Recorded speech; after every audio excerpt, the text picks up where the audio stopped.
How to juggle 3 balls. Step 1, practice throwing one ball back and forth. You want to make most of the movement at your elbow, and you want to keep it as flat as possible, not going forward or backwards. Step 2, you're going to want to take a second ball and you're going to throw it when the first ball reaches its peak. Be sure not to do the shower pattern, which is like this. You want to do the cascade. Now, if you were doing the last step correctly, there should be a little gap after you throw the second ball.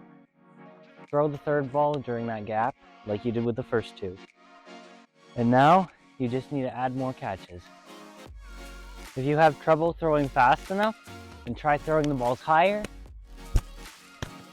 or you can try to juggle scarves instead. If you have trouble with balls going forward, try juggling against a wall. Thanks for watching. Please subscribe to see more juggling tutorials and videos.